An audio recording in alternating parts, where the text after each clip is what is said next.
साथियों नमस्कार, मेरा नाम है शिव कुमार और आप देख रहे हैं हमारा YouTube channel bee keeping India. साथियों आज मैं हूं IBDC रामनगर कुरुक्षेत्र ज़िले के अंदर, जो कि हरियाणा राज्य के अंदर स्थित है। वो एकमात्र इंडिया का ऐसा संस्थान है जो मधुमक्खी पालन के विकास के लिए काम करता है और मधुमक्खी पालकों के लिए बहुत ज़्यादा उपयोगी है। तो आज मैं हूं क्वालिटी कंट्रोल लैब में, जहां पे हमारे साथ हैं मैडम नेहा चौधरी जी, जो कि एक्सपर्ट हैं, लैब एक्सपर्ट, जो कि यहाँ पे कार्यरत हैं। आज हम उनसे बातचीत करेंगे और थोड़ा सा उनके बारे में जानने की कोशिश करेंगे कि वो यहाँ पे क्या काम करते हैं। थोड़ा सा अपने बारे में बताएंगे। तो प्लीज़ नेहा जी। नमस्कार दोस्तों, मेरा नाम डॉक्टर नेहा है। मैं यहाँ क्वालिटी कंट्रोल इंचार्ज हूँ। शहद की गुणवत्ता की जांच IBDC रामनगर में इस लैब में की जाती है। तो यहाँ पे जो सैंपल्स आते हैं तो उनके आप लैब टेस्टिंग करते हो या जी अपना ही करते हैं? जी बिल्कुल। यहाँ पे पूरे भारतवर्ष के विभिन्न राज्यों से हनी और शहद के सैंपल आते हैं। उनकी गुणवत्ता की जांच IBDC रामनगर पर की जाती है। गुणवत्ता के लिए जो parameter food safety standard authority of India ने निर्धारित की हैं, जैसे कि नमी की मात्रा, total reducing sugar, sucrose content, specific gravity, ash content, hydroxy methyl furfural, वेप्रोलिन की जांच IBDC रामनगर पर की जाती है।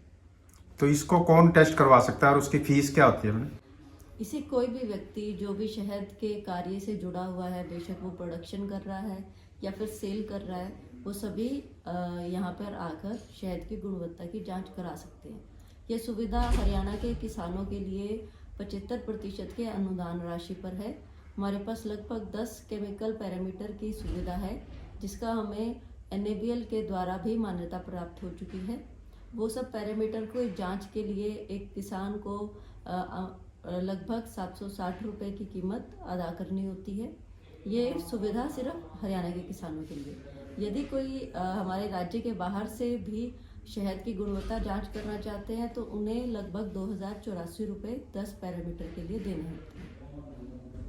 तो जैसे एक बी कीपर जो है उसके पास 20-30 बाल्टियां हैं शहद की, और वो डिफरेंट टाइप के जो शहद है वो है उनके पास, कोई कहीं से लिया हुआ है, कोई कहीं से लिया हुआ है। तो सभी का अलग अलग पैरामीटर चेक करते हो या सभी का इकट्ठा होता है? सभी का पैरामीटर वो जो 10 पैरामीटर हैं, सभी की जांच उन्हीं 10 पैरामीटर के आधार पर होगी। लेकिन किसान अपने सैंपल लोड के हिसाब से हमारे पास जांच के लिए सैंपल लेकर आ सकते हैं। सैंपल की मात्रा लगभग 100 ग्राम से 250 ग्राम तक की सैंपल की मात्रा हमारी टेस्टिंग के लिए उचित रहती है। तो हम किसानों को ये सुझाव देते हैं कि जब भी आप लोग सैंपल लेके आए तो लगभग 100 से 250 ग्राम तक सैंपल वो लेकर आए। तो जो भी सैंपल आप सब देते हो तो वो सर्टिफाइड करते हो, उसका कोई सर्टिफिकेट देते हो जिससे पता चले कि आगे जो बेचेगा वो? बिल्कुल। शहद की जांच के बाद उन्हें टेस्ट रिपोर्ट दी जाती है। उस टेस्ट रिपोर्ट में जो भी मापदंड हमने चेक किए होते हैं उसके बारे में बताया जाता है। जैसे कि फर्ज करें हम नमी की मात्रा जांच रहे हैं, यदि नमी की मात्रा 18% है तो वो उस रिपोर्ट के अंदर हम स्पेसिफाई करेंगे।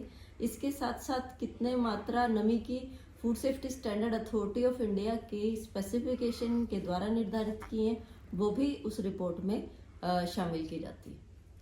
तो थोड़ा सा मैं जानना चाहूँगा कि कितना जो मॉइस्चर कंटेंट होता है उसके अंदर, वाटर जो कंटेंट होता है, कितना अलाउ होता है उसके अंदर, हनी के अंदर? Food safety standard authority of India की स्पेसिफिकेशन के आधार पर शहद के अंदर 20% से कम नमी की मात्रा होनी चाहिए। यदि नमी की मात्रा 20% से अधिक होगी तो वह सैंपल के खराब होने की संभावना अधिक होगी। उस शहद में फर्मेंटेशन हो सकती है और वो जल्दी खराब हो सकता है। इसीलिए FSSAI ने रिकमेंडेशन दी है कि आप अपने शहद को छत्ते से तभी निकालें जब वो पूरी तरह से सील्ड हो जाए। जब शहद सील्ड हो जाता है तब उसके अंदर नमी की मात्रा 20% से कम बाय डिफॉल्ट ही रहेगी। तो जैसे एक आम धारणा है लोगों की कि जो जमा हुआ शहद है वो नकली होता है या उसके अंदर मिलावट होती है। तो जो आम ग्राहक है जिसको कि कंज्यूम करना होता है शहद, वो किस प्रकार से इस बात की जांच कर सकता है कि उसके लिए वो सही है? क्योंकि हर व्यक्ति आकर के लैब में तो टेस्ट करवाया नहीं, अगर उसको थोड़ा यूज करना है अपने लिए तो। जी, ये काफी कठिन काम है कि शहद की गुणवत्ता एक आम आदमी जांच कर सके, क्योंकि इसके बहुत से कारण हैं। पहले तो हम लोग अगर हम पूरे लोगों के समूह की बात करते हैं तो हम बहुत ज़्यादा शहद कंज्यूम नहीं करते हैं। तो हम ज़्यादातर वही शहद खा रहे हैं जो हमारे लिए पास अवेलेबल है। शुद्ध और असली शहद बहुत कम लोग हैं जो कंज्यूम कर पाते हैं। इसके अलावा शहद में अगर एक आम आदमी की जांच की बात होती है तो वो ऐसा कर सकता है कि आप एक ठंडे पानी का गिलास लें, उसमें एक चम्मच शहद का डाल के देखें। यदि वह शुद्ध होगा तो वो नीचे बैठेगा, साथ के साथ घुलेगा नहीं। लेकिन उसमें अगर चीनी की मिलावट होगी तो पानी के अंदर वो शहद साथ के साथ घुलने लगेगा। पर ये सिर्फ चीनी की मिलावट को ही बता सकता है। आजकल बढ़ते दौर में जब शहद का उत्पादन कम है और हमारी डिमांड ज़्यादा रहती है, तो ऐसी परिस्थिति में अडल्ट्रेशन करने के बहुत से रास्ते लोगों अपनाते हैं, जैसे कि सिरप की मिलावट की जाती है या विभिन्न प्रकार की मिलावट की जा रही है। उसे पकड़ना, इस घरेलू नुस्खे के द्वारा उसे पकड़ना काफ़ी असंभव है।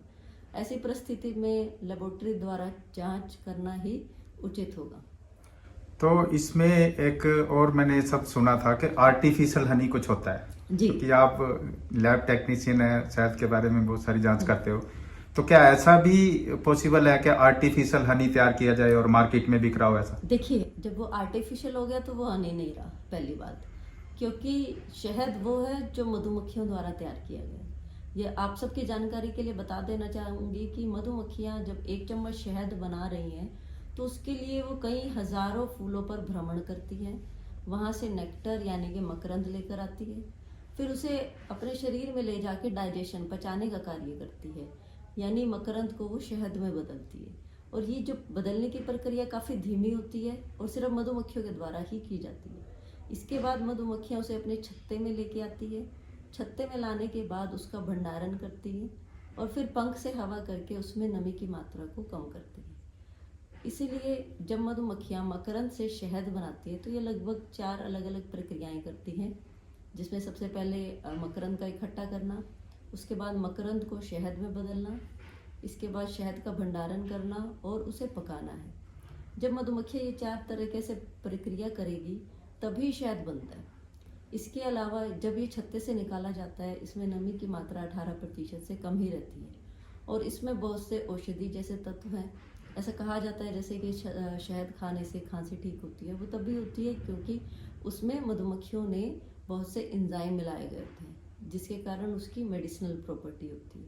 किन्हीं भी कारणों से यदि हम मधुमक्खियों को ये कार्य पूरा नहीं करने दे रहे हैं तो हम शहद की गुणवत्ता को प्रभावित करते हैं। इस प्रकार से जो प्रोडक्ट आपको मिलता है, जो शहद है, वह उचित गुणवत्ता का है।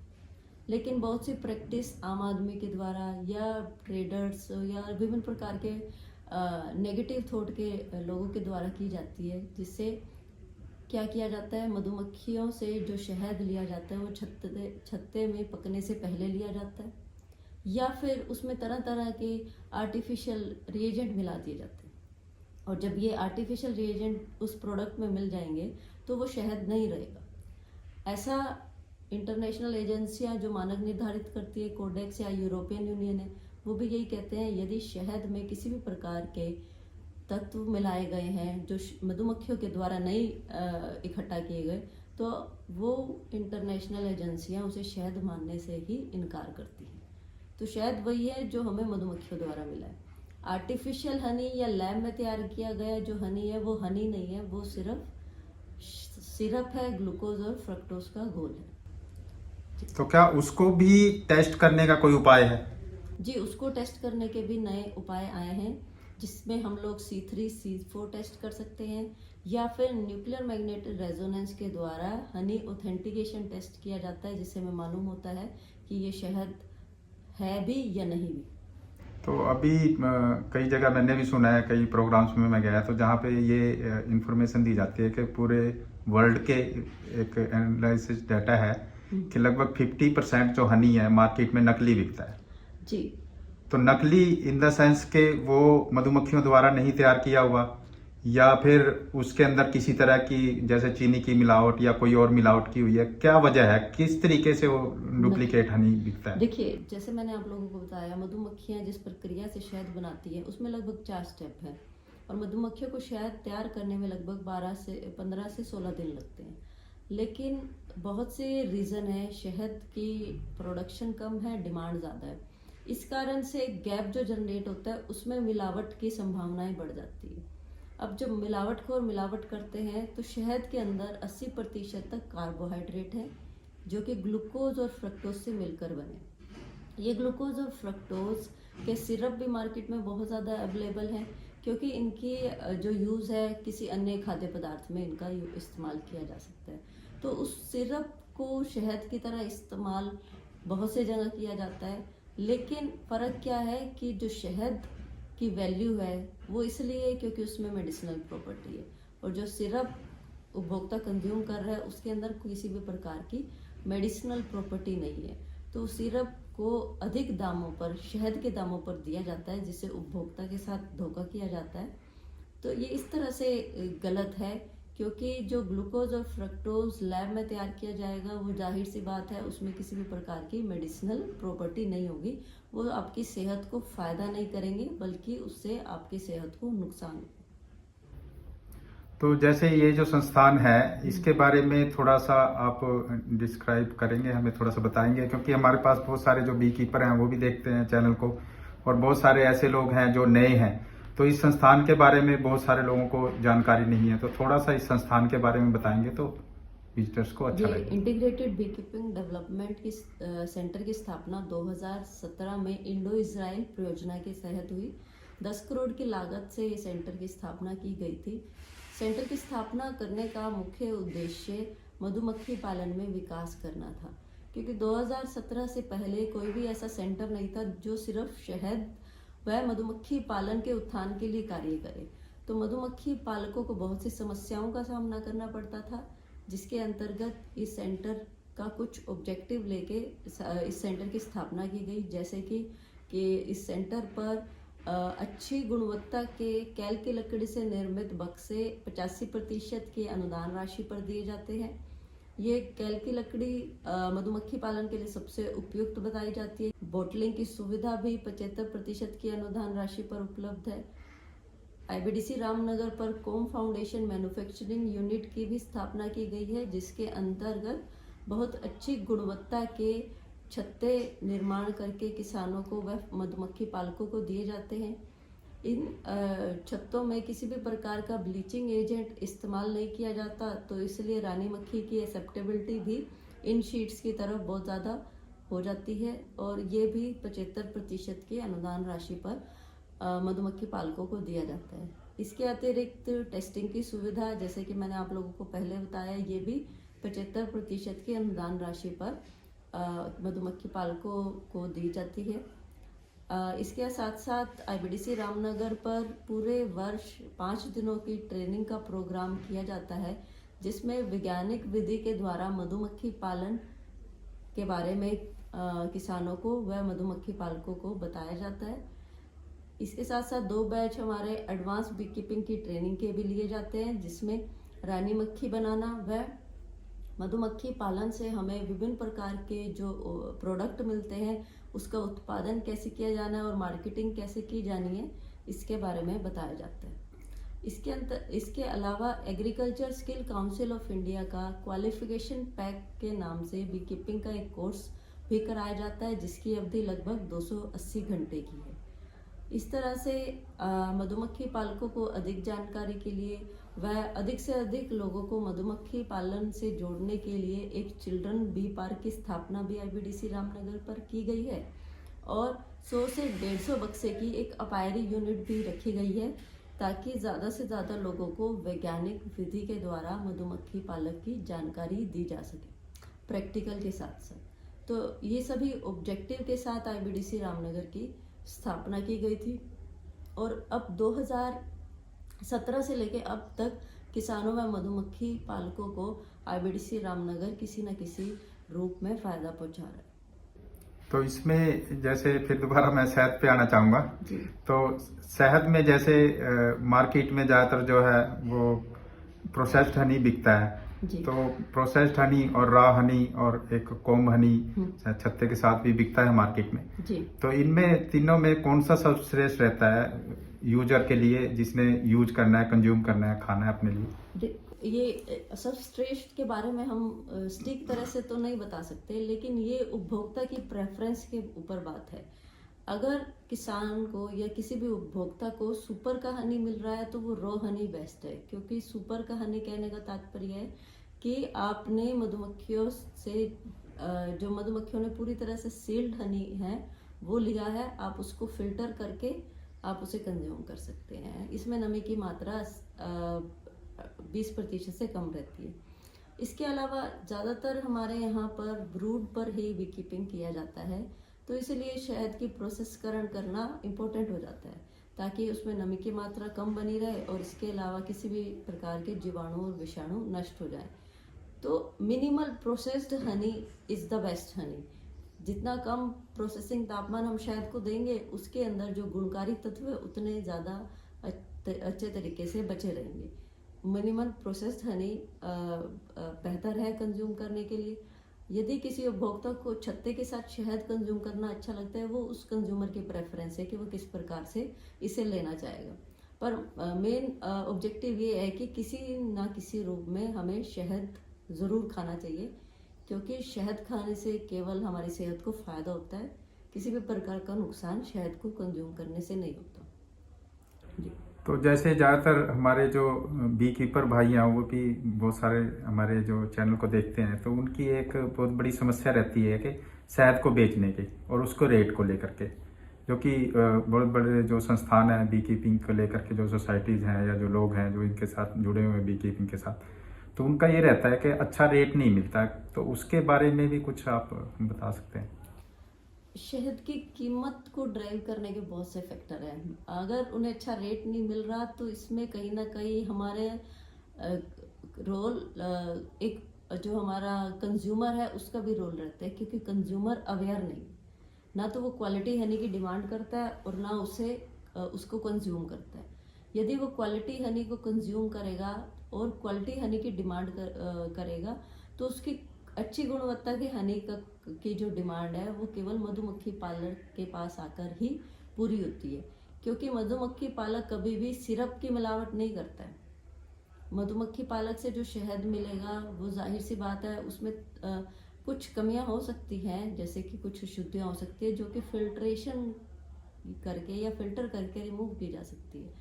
लेकिन जो शहद अच्छी गुणवत्ता का है वो आपको मधुमक्खी पालक से ही मिलेगा।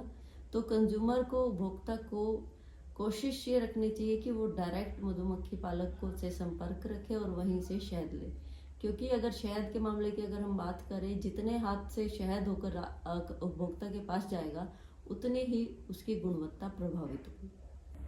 तो जैसे कि अभी हम आपकी लैब में हैं, तो यहाँ पे केवल शहद की टेस्टिंग होती है या कुछ और बी कीपिंग से संबंधित कुछ और भी टेस्ट ऐसे हैं जिसको आप? जी, अभी कमर्शियल लेवल पे जो है हम सिर्फ शहद की टेस्टिंग कर रहे हैं। इन हाउस हमारे पास बी वैक्स की टेस्टिंग की कुछ टेस्ट पैरामीटर की सुविधा भी है, लेकिन वो किसानों के लिए नहीं हम लोग कर रहे हैं, वो सिर्फ सेंटर के वैक्स के साथ ही कर रहे हैं।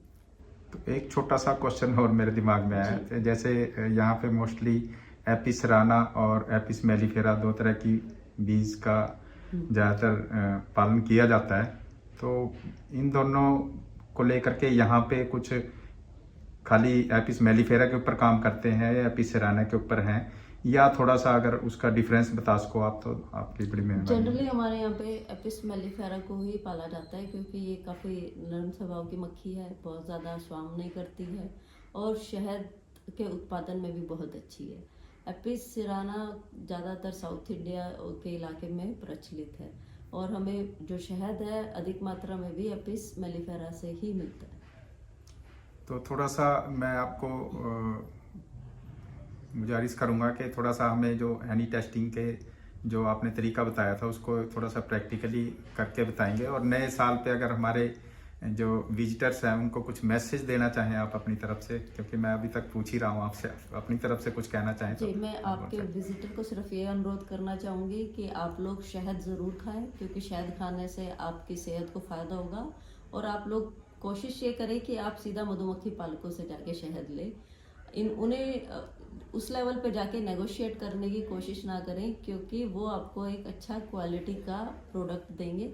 इसके साथ साथ मेरा आप सभी से यह अनुरोध है कि जब भी आप कभी अपने खेतों में पेस्टिसाइड का स्प्रे करें, और यदि मधुमक्खी पालक की मक्खियाँ आसपास के इलाके में हैं तो उसे ज़रूर अवगत कराएं, ताकि वो माइग्रेट कर सके अपनी मक्खियों को, क्योंकि पेस्टिसाइड के कारण मधुमक्खियों का बहुत ज़्यादा नुकसान होता है। धन्यवाद। तो साथियों, मैडम ने आज हमें बहुत सारी जानकारी दी, तो नेहा मैडम का मैं थैंक यू करना चाहूँगा। और जो साथी हमारे चैनल पे नए हैं और सब्सक्राइब नहीं किया चैनल को, वो साथी हमारे चैनल को सब्सक्राइब कर लें। साथियों, वीडियो देखने के लिए धन्यवाद।